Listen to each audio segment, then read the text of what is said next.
Right, welcome back. So we go back to a place which is most important, especially in terms of information. I like what Mokazi says, you can't argue if you have no information, if you have no knowledge.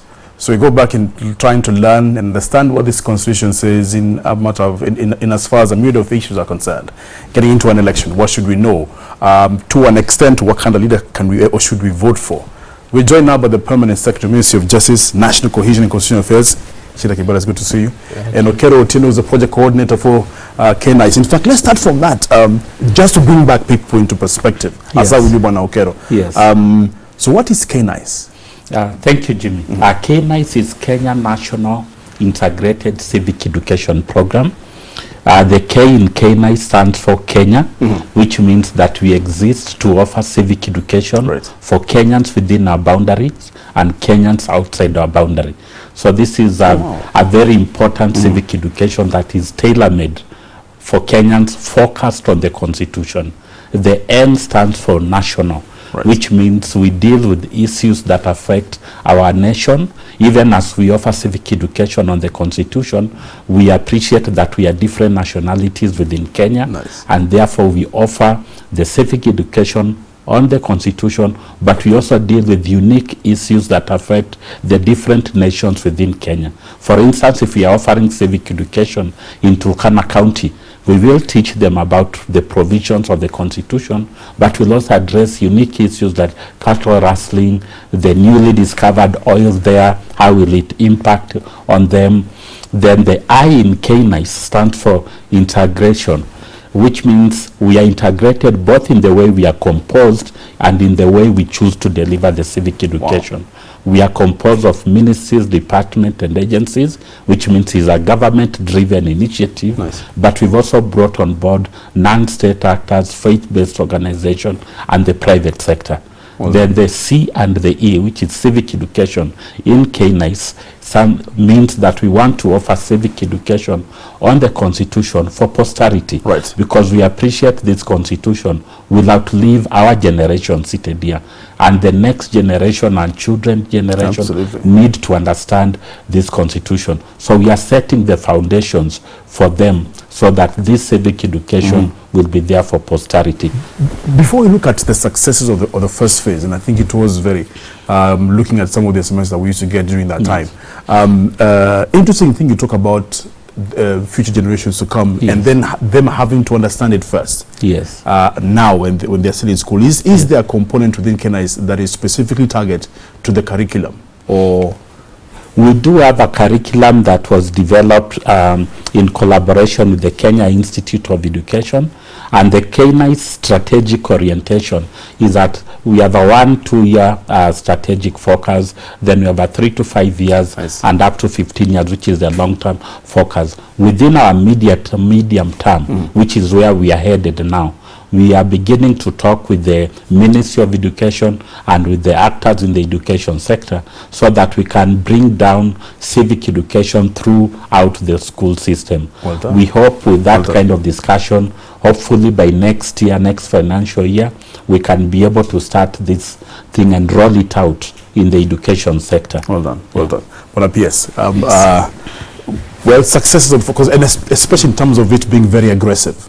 You know, the government has come out very, very strongly to say, you know what, it is important to have a nation that is informed. Hence, I believe the reason why this has been done. Talk about the success of the first phase and how will you do this second phase differently? Lessons learned, of course, from the first one. We basically got the impression that it was very well received, particularly the media component.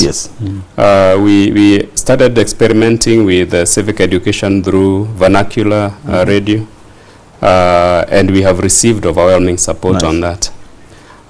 Initially, we did not cover all the stations, but now this time we want to cover all the stations. Even intellectuals are actually calling me and telling me, you know, although I understand English, when it's actually communicated in my mother tongue, it sounds very sweet and very real. Absolutely. Yeah, so that's something we are really going to emphasize on. Then the reach is phenomenal. The reach of radio is phenomenal in particular. So we are very excited about the response we have received so far with regard to our use of media. So we want to enhance that. so that people are telling me, I didn't even know this thing is going on. Then by accident, I switch on my car radio, and there is somebody explaining it, so it's been very well received. Well done. Then in terms of materials, which was the other area we wanted to focus on. Right. Our materials have also received overwhelming support. We've developed the curriculum, as Okero has indicated. We've also developed an overview or guide on all the chapters of the Constitution. Nice. We've also then developed the thematic areas, specialized areas. We have a guide on land, which we did the Ministry of Lands. We have a guide on devolution, which we did with the Ministry of Local Government. We have a guide on elections and representation. We have a guide on Bill of Rights. And we have a guide on public service. Nice. And all of them have been very well received, particularly because the way we developed them was in a very collaborative manner with all stakeholders. We had several validation workshops for people to actually confirm that this is what they want to communicate. Nice. We used very experienced material developers. We used curriculum experts. So it wasn't the way civic education materials have been developed before, very casually. So this is a comprehensive coverage of the areas. And then what we also like about the whole process is that other civic education programs, Uraia, Amkeni, the IEBC itself, the Ministry of Local Government, all of them are embracing these materials and saying, we don't need to replicate these materials to reinvent the wheel. We are going to use these materials as our base materials.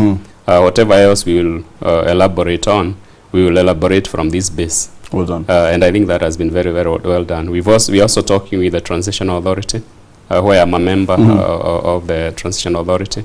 And we also agreed that this becomes the foundation on which the other materials are developed. How not, can I say progressive, or how outside the box, or how creative are these materials? And especially in this day and age when you've got the usual suspects in terms of communication avenues may not very well be the ones that hit the ground and run. People now look for other conveyors of information that are not your usual. Yes. Exactly. So how creative are they? I mean, what are the new avenues you're using in terms of reaching to the masses? And I'm thinking more in terms of if you look at what we are good at here at Citizen, we're very good at local programming that hits the market directly. Yes. Are you using those avenues also to make sure that this message gets we are actually very comprehensive as possible? Encompassing. We want to use every avenue possible. So for instance, we have a very interactive website. Nice. Twitter, Facebook. You can ask questions directly. And we answer them within 24 hours. We are now exploring possibilities of linking this to the phone. So you can actually get the Constitution, you can get the materials on your phone. So is there a number you dialed, or you send a text? That's what we are working on. Wow, so you just dial, ask the question, and you get your answer. Absolutely. Yeah. You can come into this conversation. I'm sure there's many questions you want to ask in terms. As people, of course, last time were asking us about the pocket-sized Constitution. So I'm sure you'd like to know how to get that. But you can come in on this conversation. The number to text on is 2442. That's 2442. Yesterday I spoke about my challenges in terms of accessing Facebook. Well, today I can. So you can send me a question on that as well. That's Power Breakfast Show on Twitter @power_breakfast. This Constitution is very different, Mr. Okero. I'm sure you know that. Yes. And more importantly, it's a Constitution that is directly for the people. Yes. But just for us to know the difference, because many people will say the old Constitution wasn't too bad. One of the biggest hurdles, of course, was the people themselves didn't know what it says. So talk about this particular and why it is important for us to understand it, to grasp it, and almost make it a lifestyle. Thank you, Jimmy. I think it's so important that Kenyans realize that this new Constitution places the power on them. It begins by proclaiming that the sovereignty of the people is supreme. Yeah. They basically own the country, and all other institutions of governance govern on their behalf and for their benefit. This institution also talks about values Article 10 of the Constitution, it speaks about values that we as a people need to embrace. Right. The other constitution never spoke about values. Now we do have national values that we need to embrace, that we need to live to its reality. I have my pocket-sized constitution in my bedroom, in my car, and in my office. And one of the reasons I have them in those spaces is because we also now have Chapter 6, which speaks on integrity and leadership, the qualities that the Constitution ascribes to us as citizens, demands that in all the spaces that we operate in, we must remember that Chapter 6 speaks directly to our face, not to political leadership, yes. not to the leadership people want to be leaders. It speaks to you and to me, and therefore I need to live to the reality of This it. is Chapter 6. This is Chapter 6. Those qualities are not for other people. And This I is think for me that's as a where the father. confusion Yes, is. exactly. And that's why we want to educate Kenyans and tell them, you know, Chapter 6 speaks to me first as Otieno before it speaks to the other person out there. I must live the dictates of Chapter 6. Well done. Then we have the Chapter 4 on human rights, which speaks, has expanded the space for human rights. Now we have economic and socio-cultural rights being enshrined in the Constitution. Minority rights, persons living with disabilities, Yes. all of them have now found space in the Constitution. The Constitution in Article 3, Sub-Article 1, says that you, Jimmy, and myself, we now have the right to uphold, to defend our Constitution, which means the Constitution has not allowed any space for instance, military government. Yes. Kenyans can rise up against that. But more importantly, the Constitution allows you and empowers you to defend it in any space where you might be and somebody violates that Constitution. You can stand up, pick the Constitution and say, look at Article 3, Sub-Article 1. It gives me the right to defend and protect the Constitution. Then we have the most important import in our Constitution, which is the devolved government. And now people cannot say that government is centralized in Nairobi, all the resources are in Nairobi, all the leadership. The breadcrumbs kind of fall on the wayside. They will have opportunity to elect their own leaders at their own level, interact with their leadership, and they have 15% of the national resources to control at the devolved government level. And whereas even this 85% that will be controlled at national level, they still have access to it through, I hope, the quality leaders that they will elect come elections in March. You know, you said something very powerful. For me to elect a leader, I must then also look at myself, because they mirror exactly. you know, who I am as a person. So exactly. that's powerful. That Chapter 6 is about me first. Yes. Before then you start, you know, pointing the other one to leaders. Be that as it may, we've been in a scenario where the custodians of enacting this constitution, you know, have been a little tricky. We talk about Chapter 6. We know there's a case in court in terms of whether the law that breathes life into that chapter is within the limits of the Constitution. So let me ask you, Bwana PS, in terms of state actors who've obviously been given that responsibility to make sure that this Constitution makes sense, how has that been so far, and the impact of that, especially in terms of putting this second phase together?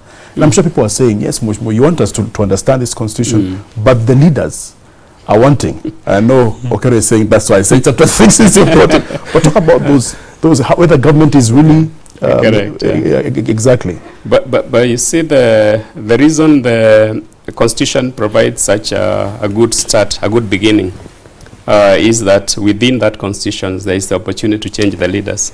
So it is really absurd for anybody to complain about leaders 3 months to the elections. True. Yes. To be preparing to remove them out, to based on bring what the you proper know. leaders he's Right. talking about. Right. So I don't think that's something that Kenyans will get away with. They just must go there and elect proper people. They can't keep complaining about people who have been in power for 5 years and their time is up. You know. I see what you mean. Yes. So I think really we need to be practical and honest with ourselves, and say that the opportunity is here with us. Yes. To do a proper selection of our leaders, leaders who represent what we want. So the Constitution civic education we are doing is for you to understand what constitutes a good leader. Yes. And also your responsibility about bringing that leadership into office. Absolutely. You know, because leaders are not elected by government. No.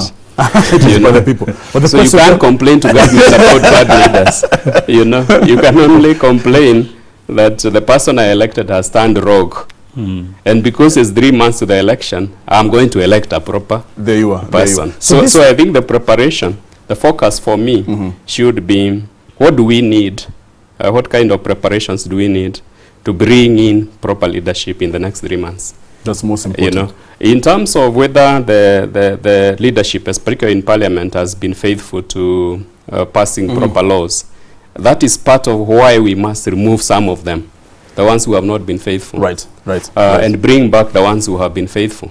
And nowadays, public debate on laws is done publicly. Absolutely. It's televised.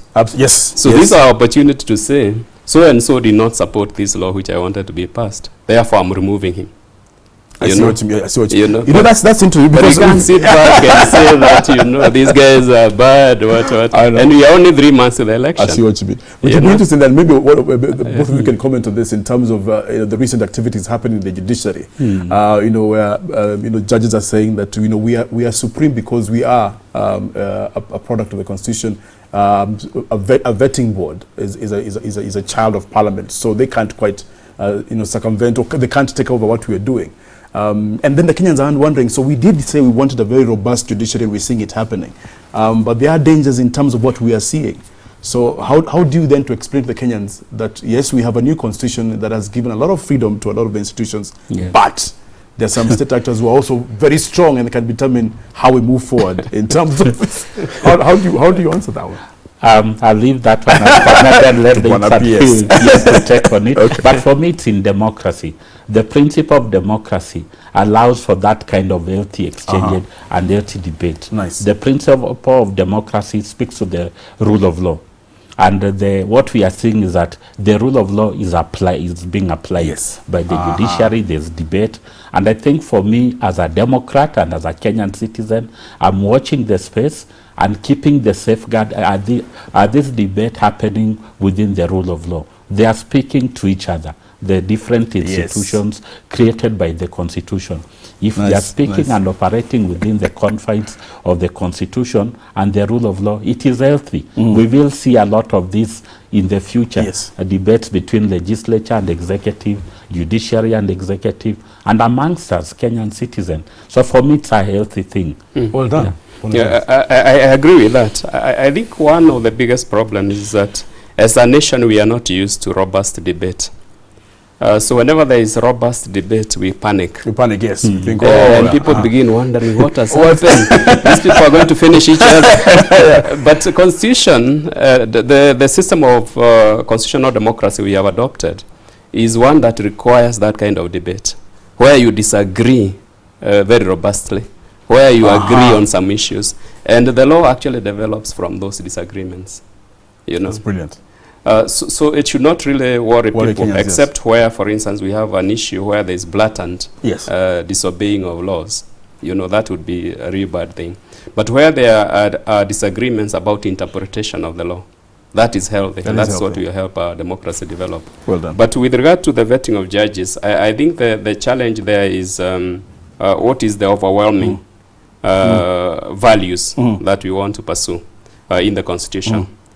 Because you can have a general assertion that the High Court has jurisdiction on anything. But in this particular case, the people of Kenya have denied it, that particular jurisdiction. So you cannot, as a judiciary, go against the people of Kenya and say that whereas the people of Kenya said we have no authority on this, we declare that we have authority on this. And because we are the final interpreters, that is also a form of impunity. Yes, exactly. That was a bit scary. Yeah, exactly. So if you read the Constitution in the Bill of Rights chapter, and even the general implementation of the Constitution, is very clear that the Constitution is binding on all organs of government. That includes the judiciary. That means the judges cannot sit and say this particular law does not operate against us. Because then if that were to happen, then they are overthrowing the Constitution. Absolutely. Just like they accuse other other departments of government overthrowing the constitution. Many questions coming in. Yeah. A lot of them are comments about access to these materials for civic education. People are saying some of us truly do not understand the Bill of Rights, or we haven't read the Bill of Rights because we don't have the Constitution with us. But specific questions. One is about, let me just get it, and it says, how are you able to avoid being politically biased when imparting civic education, and what are the measurable achievements of Knice so far? Lastly, I think it's to the cameraman. Okay, thank you. Exactly. Yeah. So I think, I think that's a good question. It is important for them to understand we are not political.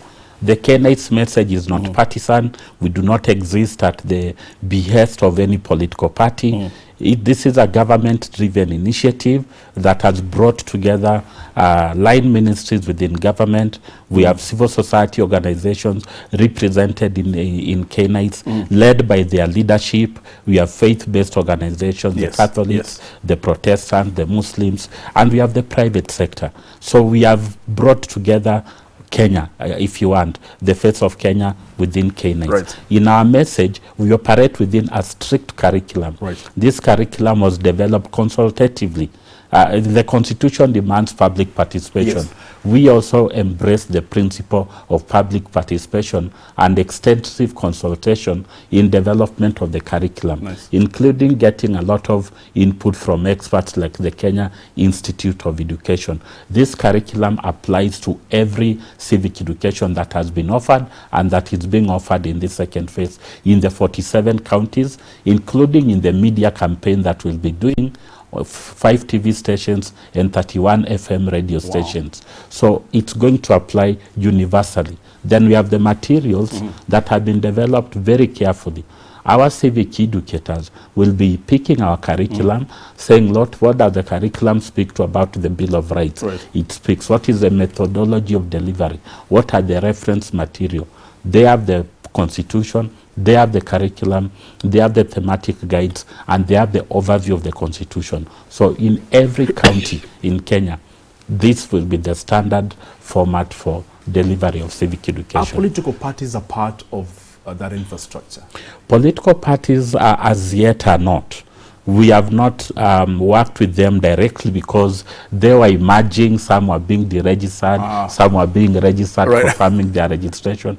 And also, we don't want our civic education to be seen to be supporting party A, B, or C.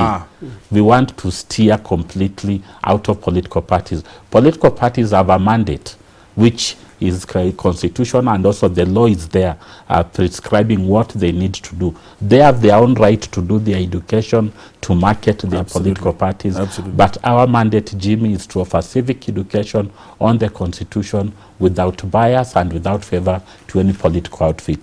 Then also, I think it's important to mention that our civic educators are procured through an open system. So we put the advert in the newspapers, people apply, then there is a panel of various stakeholders that identifies who is going to provide according to capacity, according to history of what they have done before. So we believe there is a fair selection of the civic education providers without political bias. And the material itself is politically neutral. So we are not worried about it being infiltrated by politics. Somebody's asking. Then there was another one that I wanted to respond about concrete achievements. Yes. We have already trained very many people on civic education. We had about 36 organizations that were in carrying out civic education forums in all the counties. So forums have been held in all counties. I don't have the exact number I would want to quote right now, but in all the counties, there are civic educators who have been on the ground. Then we have also trained the senior government officers so that they understand their responsibilities to the Constitution. All the officers under Job Group T to S have already been trained on this civic education. We are now going down And we have contracted the Kenya School of Government to actually make sure all the senior civil servants are taken through the constitution. We don't want a situation where a citizen goes for service and the civil servants has no idea what they are supposed to be doing, or they are trying to apply the old constitution. Yes, exactly. Exactly. So that's been major achievement. Then through radio, we believe we have reached millions actually through radio. Absolutely. Somebody was asking in terms of with the debacle that happened with the judiciary and the myriads of confusions that politicians are trying to bring in terms of certain laws and the constitution, and he's asking, is there a relation? What is the relation between the constitution and other laws? The constitution is the supreme law, which means any law that goes against the constitution is invalid. We say it's null and void to the extent of the inconsistency. So you cannot argue with the constitution, basically. But of course, as I indicated, there will be instances where different people will be arguing for different interpretations. And sometimes the judiciary itself, at one stage of the judiciary, may make a ruling which is itself overturned by the higher level of the judiciary. So even when the High Court, for instance, makes decisions that we disagree with, we should always remember that that is not final, because that's why there is a Court of Appeal, and that's why there's a Supreme Court. Normally, you'll only start worrying about interpretation when matters reach the Supreme Court. I see. Because otherwise, the Supreme Court has a supervisory jurisdiction on the constitutional matters. So if it feels that something has really gone wrong, it can intervene and make sure the proper interpretation is given. So we are not necessarily worried about the interpretations in the judiciary. It's part of settling down the values, understanding the constitution better, and to take a bit of time. My own estimate is 3 to 5 years. Yes. There will be those kind of disputes about interpretation. And this is taken from the history of other countries, whether it's South Africa, where they promulgated a powerful constitution like ours. There will always be an initial period of people arguing, what does this mean? Exactly. And then the Supreme Court comes firmly and says, this is what it means. And then that's the end of the debate. Well done. But until that's done, we have to be tolerant, let people argue, let people go to court, let the judiciary interpret as best as it can. So it's part of the constitutional development. People still go back to the old constitution, even though not many of us saw it. But in terms of, like you said in your preface, this one is a lot more, and especially the fact that it gives the Kenyan people that power. But can I ask what really stands out in this constitution that is very, very different from what the old one used to say? I know it talks very, very instructively about the judiciary, about the election matters. In fact, if you can comment on that as well, because there's that fear. So is it March, is it 4th, and who can determine August or whatever the case may be? What stands out, Okero? I'll say it towards Jimmy. Power to the people and people's participation. That this constitution prescribes and demands public participation in the enactment of any law and in the governance of this country. Nobody can sit pretty and sit back, Jimmy, and say, let serikali tufanyie. No. Tunaomba serikali, not anymore, and not in this constitution. It doesn't allow it, and it doesn't even give you space to sit pretty and allow that such statement to happen. It engages you, it involves you, and it demands of you. And then it is your constitution. Power belongs to the people of this country.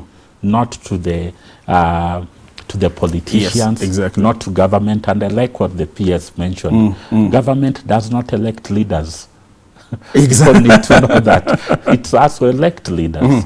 So this constitution allows us even an expanded space to elect many leaders at the local level and at the national level, and to engage them consistently as they discharge their constitutional duties and mandate. Question, as you answer, because this is for both of you. Greetings to Gichira and Otieno. You are accurate on the impunity by the judges. What's your take on the potential postponement of election day due to logistical and political machinations? What would it not amount to overthrow the constitution? Ask actually a colleague of yours, Harun Dubi. I think we need to be clear that the elections will be on the 4th of March. We're clear. People keep hoping. Again, there's hope that to be adjourned for whatever reason, giving logistics, giving all kinds of the gender rule. Oh yes, there you are. To postpone the election. But under the Constitution, there is no provisions for changing the date of the election. The most you can do is changes from the 4th to the 14th of March. I see. Because the absolute date by which the election must be done is 60 days from the time Parliament is dissolved. I see. And Parliament will be dissolved on the 14th of January by law. By law. So it cannot go a single day beyond 14. And then elections must be done within 60 days. And it cannot go an extra day beyond 60 days without amending the Constitution. There you are. And nobody is going to get the numbers to amend the Constitution. So let us relax and prepare for elections on 4th. Somebody is saying as we wind up that they would really like to see a very aggressive civic education, especially like seeing camps in the rural areas. Although I agree with what you're saying, that professionals may may understand English and they may and they hear it in their mother tongue and say yes, but we also need to know what the Constitution says. So we also need that civic education. But they're saying they want to see a lot more happening in the rural areas because those are the people, who are very passionate about who they elect. I mean, they're very passionate about voting. They don't know what they want, but if they have information, it'll be a lot better. So that's what everyone is just saying. Actually, our biggest challenge, and of course, the pocket, the pocket constitution. Our biggest challenge is just the funding. We don't have as much funding as we'd want, which is understandable given the current economic situation. But we believe the way we are partnering with the other civic education providers, including Uraia, Amkeni, the IEBC, we believe that we'll be able to reach enough people to make a difference. Absolutely. We'll not be able, of course, be able to reach everybody with adequate levels of civic education. Materials, we are on a massive production right now. So we expect by mid this month, very substantial materials will be released to the public. Well done. We have just procured for the purpose of printing. So we expect a lot of materials to be accessible. Well done. Then also, all our materials are accessible on the website, the Knice website. So you can directly download the materials from there, those who have access. But you try to reach as many people as we can. Absolutely. And we're looking forward, of course, to that SMS service. That will be... Yes, that would be very, very convenient. We are working very hard at it. Absolutely. So every Friday we are back here on this show to talk about the Constitution in terms of civic education. And of course, we'll have various professionals who understand different chapters of the Constitution to make sure you have a better understanding of what this amazing document says about you. We are live on Citizen. Stay with us.